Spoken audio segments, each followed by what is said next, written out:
All right, so let's go ahead and get started. Welcome to Dscope's webinar on zero to auth in an hour. So today we're gonna be covering some different aspects of Dscope, but to introduce myself, I'm Chris Carper, and I'm on the DevRel team here at Dscope. I'm located in Dallas and really enjoy working on cars and traveling with my wife and family. Today, we're going to kind of go over some of the core authentication concepts and how to set up a Dscope account, and then coding authentication for a Node application. So we're going to be using a Node backend with a React front end. And kind of the prerequisites or some basic understanding of React, Node, and Express. You'll need a GitHub account to clone the repo and an IDE of your choice. I'll be using Visual Studio Code. And then you'll need to have Node version 18 installed. So to kind of cover authentication, what is authentication? It's verifying that a user or a device, so if you're using machine to machine, is attempting to access something and making sure that they're authorized to access it. So the goal is to ensure that the user or device is who they claim to be. So we'll kind of look at this. So this is kind of the flow of authentication. So you've got the user on the client side sending their credentials to the server, which validates them, sends back a cookie or a token, and then that's stored on the client side. And then in future requests, they send this token back to the server, which can then be validated before it sends more data back. So kind of to see how this works, you've got your user, your desktop or mobile, kind of your just client front end. Then you've got your app server, which is going to basically take the token that's being passed back and forth and go out to your authentication service to validate it before presenting the user with anything else. So here we can kind of get going with Dscope. So this is the link to sign up. And then here is the GitHub link to the repo. One of my associates will drop the clone command and the checkout command within the chat window too to make it easier for you. And now we can get going. So we'll start in the Dscope console. I created a new project this morning. However, once you first sign up for Dscope, this is kind of going to be what you're going to see. Again, you can sign up for free, no credit card or anything needed. We do have a free tier up to 5,000 monthly active users.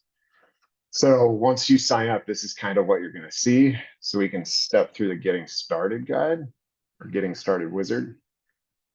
Today, we're going to build out like a consumer application. And let's say that we want OTP and social login for our primary methods. And then let's say magic link for our MFA. And then we can kind of select here what OTP methods we want or what have you. So these are kind of our basic layouts of the flows if you're using Dscope flows. I'm going to go ahead and select this one here, but I'm going to change it a little bit. So we've got this, and it's going to have our email and then some socials. So we'll click next. Click next. So here we can kind of start testing our flow. So you can select the different flows here. And then like if I wanted to log in with my Google, for instance, it goes and gets my Google information and then comes back. Don't necessarily want to do the phone number right now. So we'll end up changing that, that flow a little bit. So here you also see that you have like a code snippet here on the left. So if you're using React front end, you can kind of copy this code snippet out to your app.jsx, which we'll kind of step through here in a few minutes. But you've got your different items here. So you can select web component, Go, Node, Python for backend. And then it's similar to our getting started guide within our docs. So within our docs, I have this set up today because we're going to be using React with Node backend, but you can select whichever front end you want to use and whichever backend you want to use. And then it kind of updates these different areas for you. So, but let's take a look at our flow. Today, we're going to be looking at the sign up or inflow. Currently, it comes to our welcome screen, which gets the user's info. And then it comes out to sign up or in via magic link email, or you can go down to sign up or in with OAuth. I actually want to switch this out to be OTP. So I'll select these guys, remove them, and then we'll add an action for sign up or in email OTP. We can then connect this here, and then we want to choose another method. We can come back to the welcome screen, and then on success, we can head down here. And then if the user's email isn't verified, let's go ahead and remove the OTP section for the SMS at least. And then we can kind of connect this where we want to. So we can verify the email address via magic link. And then it can continue there. So then, oh, actually that one goes straight up. So this guy will go here. And then this guy will remove this section.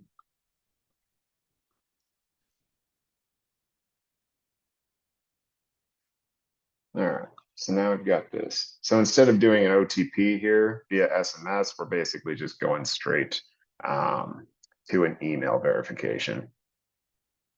All right, so now, like I said, we've got our flow, sign up or in OTP, or you got sign up or in with OAuth, and then you verify your OTP items here, checks if it's a new user. If it's an existing user, it checks the risk score, and then if it's high risk, it'll go down another path of MFA. But here, instead of doing it via SMS, we can also come in and click add action, and then let's go ahead and use magic link. So here we can change this out to be magic linked. On the succeed, we go that way, and that should do it. All right, so this is kind of the general flow here. But if we ever want to add any items in here, so we can always come to our flow screens and add or remove items. So let's say we want to remove that section there and clear this guy out and maybe reduce the size of this guy to not build a container maybe. We can always change stuff like that. But these we can reduce down.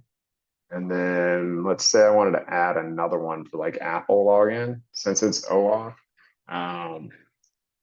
it goes to the same action after this. So after I add this item here and save it, if I'm already hosting that flow somewhere, it's automatically updated. So you never have to change anything like that within your application. So let's test our flow now that I've made those changes. So if I click continue with Google, since I'm already logged in with Google, it basically completes that for me, gives me my session token, user details, and then here's what the user job looks like. You can also click explore and sample app. And here it also has my flow loaded. And if I wanted to, I can come back here to my flow. And I can also add like continue with LinkedIn.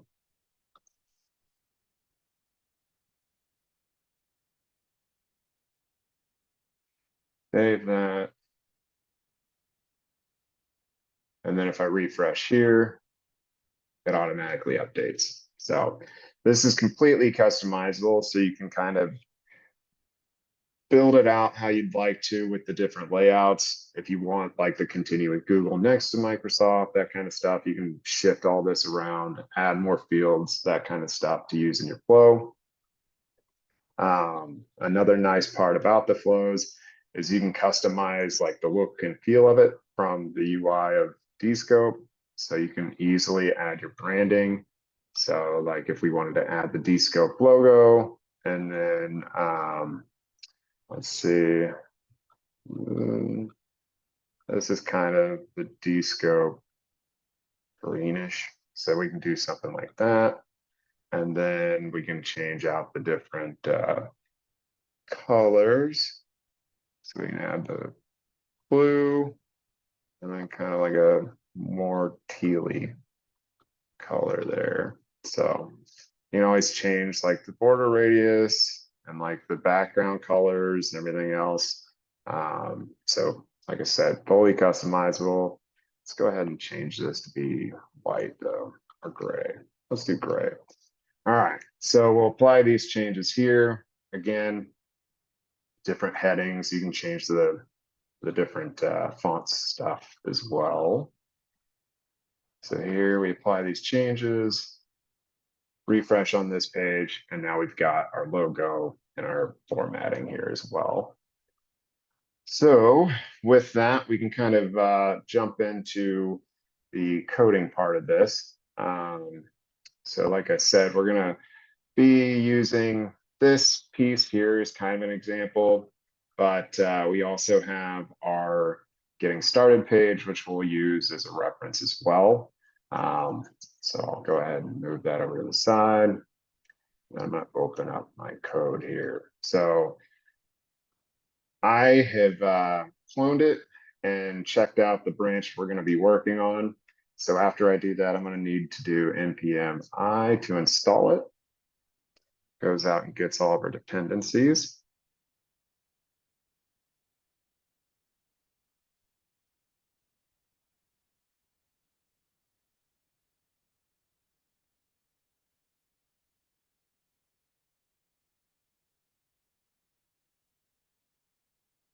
All right, then we can do npm run dev.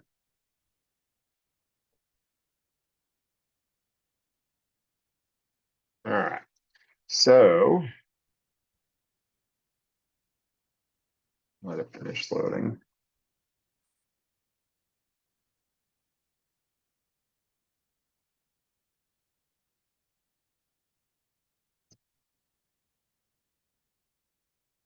This app is just kind of like a sample dashboard. So you've got some different charts and stuff here. Currently, there is no authentication on this. So there's a login page, but it's not built out yet. So we're going to go ahead and add the login page to it. And we're going to start by going to our app.jsx. And then we're going to copy our auth wrapper here. So this contains everything, including the flow. I'm going to do it a little differently within my application.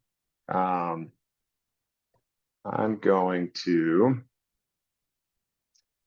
copy this over. So I'm going to remove this div here with the auth provider, and I'm going to need to update this project ID. So if you come over here, you can grab your project ID from here, but you can also go down to project and copy it from the project ID on the project settings. All right, so copy this in here. We're also going to need to import the auth provider from the React SDK. So again, all of this is also on the getting started guide. So you've got the auth provider. Where is the auth provider?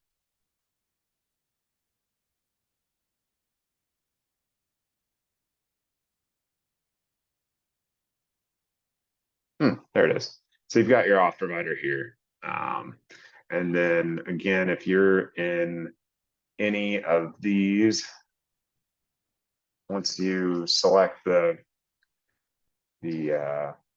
project you're working with, it then updates this. So it's dynamic basically. So if you come off of one and go back, then it updates it. But we've got our auth provider, and now we'll start working on our sign-in. So here, again, we imported the auth provider, wrap the app with the auth provider, and we can save that guy. And we can come over to do the sign-in. And this basically, we're going to end up creating another row here. But once we create that row, the big piece that we're going to be copying is this piece here for the descope and basically pulling in the flow ID and what to do on success or error. So here we're going to create another row. So here we basically just built out another row and pulled in the sign up or in, and then on success, and then here on error. So on success, it's navigating to the home page.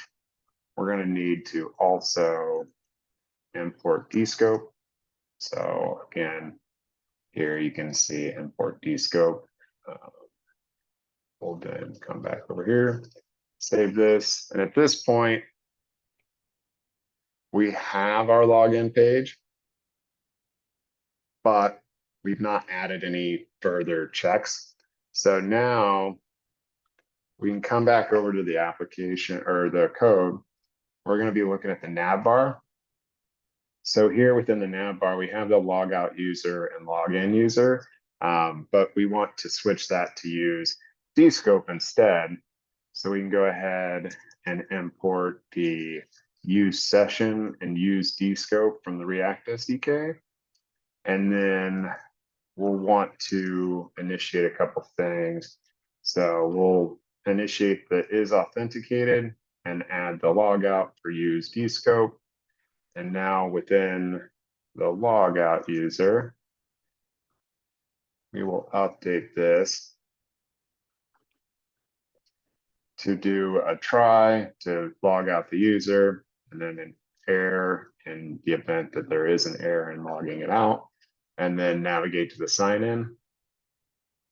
So then the login user remains the same, but on the avatar, when you hover the user, so let's do this. When you hover the user here, you want to be able to have the login or logout. So we can come down here and get the avatar. So here's the avatar divider.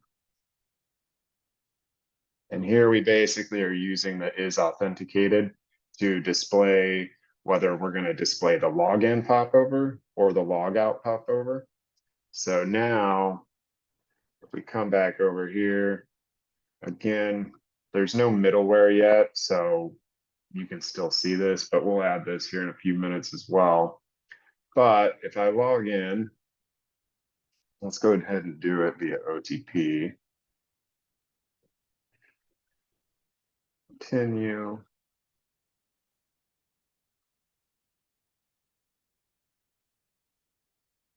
In. So now I'm logged in, so I have the logout option.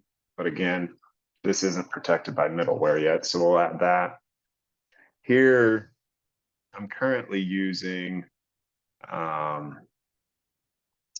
session storage, local storage for the session. So here you've got the session token, and then you also have the refresh token here as well. So that's just an item to point out there. If you choose to use your own custom domain, you've got a documentation or a document on how to configure your custom domain and store cookies or store the session token in a cookie. So you've got that detailed there. But let's pop back over here. Now, if I log out, and check the DS, and local storage is gone. So cool. Log out is working. And then we're going to go ahead and add the items to the dashboard and to our node backend to ensure that we've got the middleware there. So within the dashboard, we're also going to want to get the session token. So here we'll import get session token from React SDK. And then when we try and get our data here, we're going to want to use the bearer as the session token. So here within the try, we can use const get session token. And then here as the bearer, we'll pass the session token. So basically when it goes to the backend, it's going to pass the user's session token so the backend can validate it. So if we pop over here to the backend, this is within the server index.ts. We're going to go ahead and import the descope client and get token from the auth helpers that we've got built out here. And then we're also going to copy in the initialization, which since we're using Node, we can get it from here as well. But I'm going to go ahead and do it a slightly different way. So we're going to copy this. So here we're basically initializing the descope client. And I'm going to go ahead and copy my project ID to replace this one. Save that. And then we're going to add the auth middleware section. So this is going to come into play here. So our auth middleware is basically going to make sure that the session token is valid. So when the front end comes to the back end is going to get the session token from the front end, and then it will validate it. And if it's invalid, it's going to return an unauthorized. But if it's valid, then it's going to share that data back. So here on the router, we'll also tell it to use the middleware. So we've added this section and then this line here. So essentially, when the dashboard makes the call, it's going to wait for the response. If it's 200, it's going to give you the data. Otherwise, it's going to basically redirect you to the sign-in page. So go ahead and save this. I'll restart my service just to make sure the backend code got updated.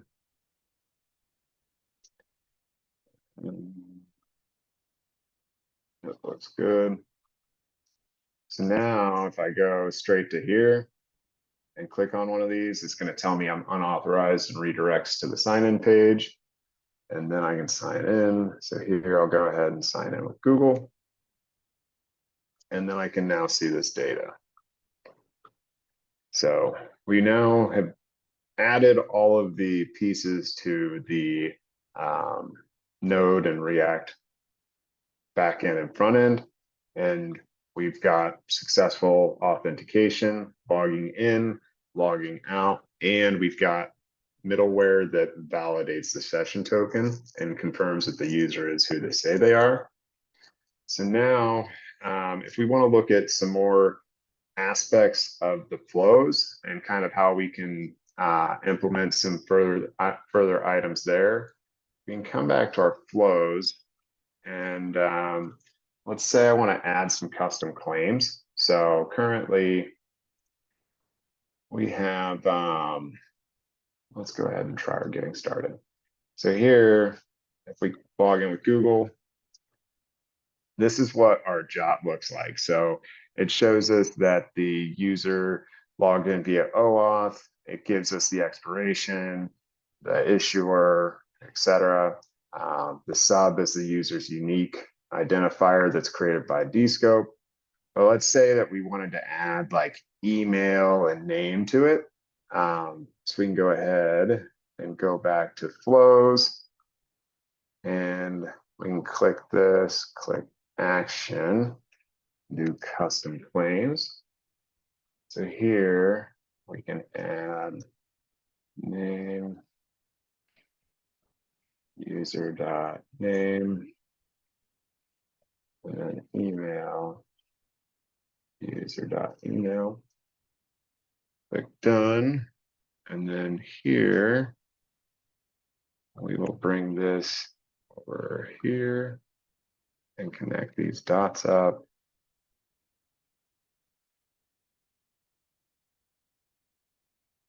And save this. And now if we redo this flow, we can then see that the JOT is updated. And now we have these items on the token, which is pretty cool because we can then use those somewhere else in the application if we wanted to. Within the users page, you can also create custom attributes. So let's say we wanted to create a attribute that is, let's say, paid member. So if you wanted to maybe be able to identify whether a user has paid for your service that you're offering and then limit what they can see in the application, this is one way to do it. So you've basically got this item and it's a Boolean. So then we can come over here, edit our user, and we can check the box for paid member. And then if we come back over to the flows, sign up or in, we can also select this. And then we can go to user.custom attributes, paid member, add that guy. So again, we just added this here, save it. And then if we go back over to the getting started, we run this. And then we now have the paid item on our job. So that's pretty cool if you need to share something custom on your user's JOT to make sure that it's validated at the descope level. So basically straight from the source of the authentication. So you've got that there. And then just kind of some other things with the flows too that you can do is let's say that if the user's not paid, we want to take them to a screen to gather info or show them something, maybe like the benefits of being paid. So we can actually create another screen. We can call this not paid, question mark.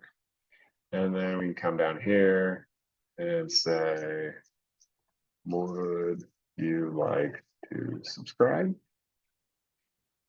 as a member? And then we can make this like an H2 and like you could put other like custom inputs here. So you could say like, I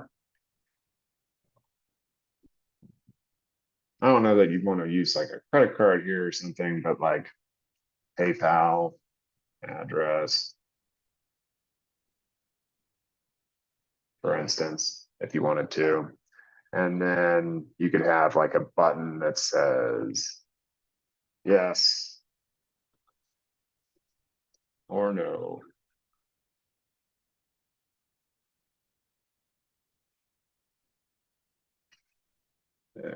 Don't need to validate inputs. Don't need to validate inputs. And then click done. So here, as the user is being updated or what have you, before we do the custom claims, we can then come up to the is paid or not. Wait, we need a condition. So we'll create a condition here, paid, and then yes, no, And then we're going to do user.custom attribute is false. No, it's true. All right. So then this is basically checking this attribute. If true, it's going to click yes or hit yes. So here we'll come to there. Here as well. So third spot.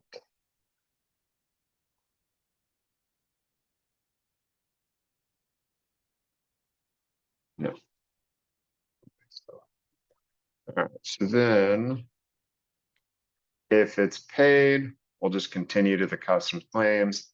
Otherwise, we'll come here and then let's create an action that if yes, and they successfully pay or what have you, we can then update the user.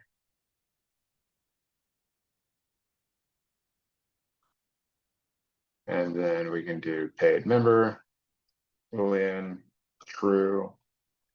So here, if they click yes, we can then take them down to the item, which will update them to be a paid user. And then it pops back up here. So then we can make it pretty, make sure everything looks right. There's nothing dangling here. Low risk, that's what it was. Knew that. All right, cool. So then we'll come down this path. Cool. So let's go ahead and log in with another user, basically. So do OTP plus test. Okay.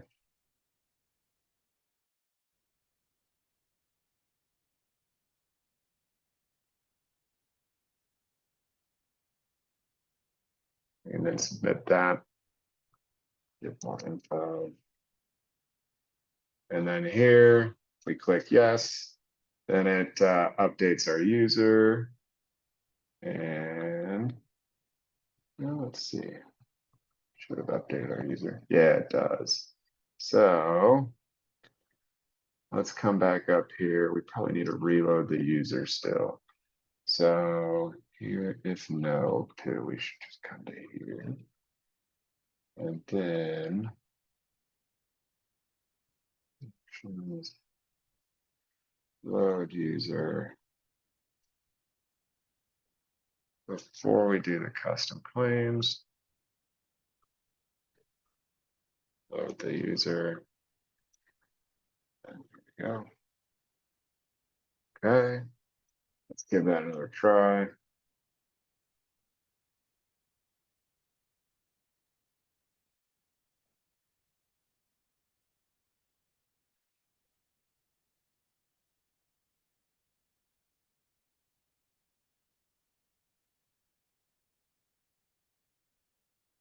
Submit. And then let's first show like we say no. So now if we click no, it's going to be null, which we could also say update to false. But if we look over here, it's just going to be empty. But let's go ahead and give it another try here with the same user.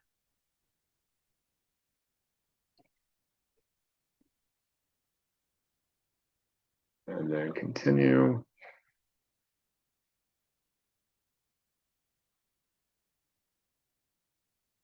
Copy this in. And let's try yes.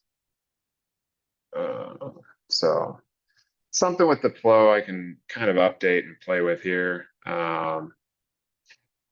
So essentially, we should be able to reload the user and make sure that we've got the updated items before we pass the jot. But for now, we'll kind of leave it like this. We can always play with this a little bit later. Another cool thing about the flows too is you can kind of utilize a bunch of different connectors to do all sorts of items like reCAPTCHA. So you can configure reCAPTCHA, and then during the high risk part of the flow, you can use the reCAPTCHA. We've got like the generic HTTP, so you can kind of do it with whatever you'd like. any kind of third-party webhook services kind of thing. And then we also have something that's really cool, the AWS recognition or the Google Cloud Translate. So this allows you to translate based off the user's locale, which is pretty cool. We've got that documented underneath of the descope flows and connectors. So under here, there's a bunch of cool items that you can do with flows around all of the different connectors or like specifics about custom claims, that kind of thing. Again, we've got the getting started page, which is focused on the flows, but we also have the different SDK pages here as well. So if you're working with client like front end, web client, or mobile client, we've got our docs here for all the specific methods as well as our backend. So if you need any of the backend items. And then we also have like our management SDK pieces that are under here as well. So, but yeah, so that's zero to auth in an hour or less. So we'll probably open it up for some questions. Anybody's got any questions?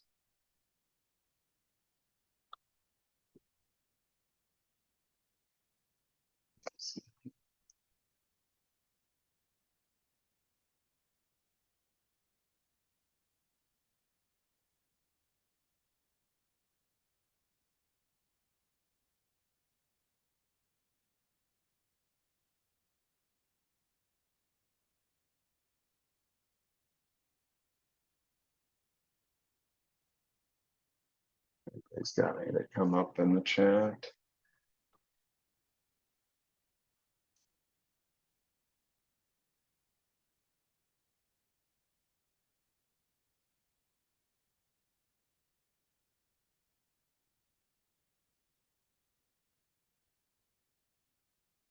All right, so we got a question. What mobile SDKs are offered and can you use flows with mobile devices? Yeah, so currently we have Flutter, Kotlin. Let's go in here. Let's take a look. So we've got Swift, Kotlin, and Flutter. Those are all supported. And we do support flows with the mobile SDKs. So here you've got Swift, Kotlin, or Flutter. So these are kind of showing you how to build these items out and embed your flow and everything as well. So here you've got your flow that's hosted. Flutter, you also have it here as well.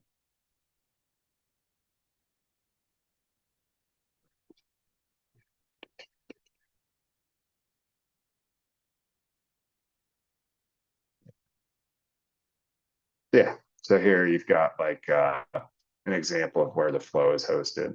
So this specifically is using the auth.descope.io, which is pretty cool. So it basically hosts your flow for you. So here, if we look at underneath of SSO identity provider, this is always going to be automatically like configured, which is pretty cool. But basically, it's a hosting of your flow, so you don't necessarily have to host it for yourself. Because with the mobile SDKs, you do have to have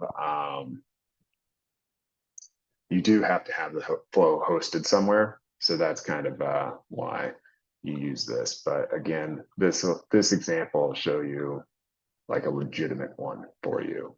So, which is cool.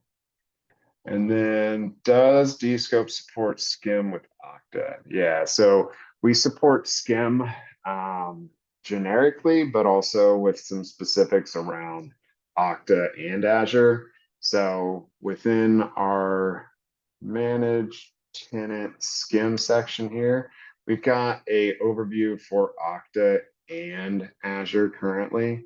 But also underneath of our SSO section of our knowledge base, if you look at setup Okta integration application, this is the Dscope application that's configured or that's on the Okta marketplace. So you can basically enable it directly, so you can search within the marketplace and then add it, and then it'll be good to go there. But this includes skim. So I think Kevin just recently updated this. Yeah. So the skim provisioning piece, which is cool. So we've got another question here for Descope's plans for the future. We're going to continue to add features, obviously. Something that's really exciting is the dev to prod feature, basically, which is coming soon. It's essentially going to allow you to have a dev project and a prod project and allow you to like automatically push your or easily allow you to push like all of your configurations and like connectors and stuff like that up. So that's kind of a path we're going, is improving features around it, which is always nice to see a product grow like that. But of course, we'll adapt to our customers' needs as we go as well. We do get feature requests pretty frequently from like the off-town community or our current customers as we engage with them directly as well. But that's kind of the future that we see for ourselves. Obviously, improving flows and the ability to do like literally anything within the flows, which is pretty cool with the use of connectors, and that's a relatively new feature. But yeah, that's kind of the path we're going. Just continue to grow and make sure that our customers have what they need.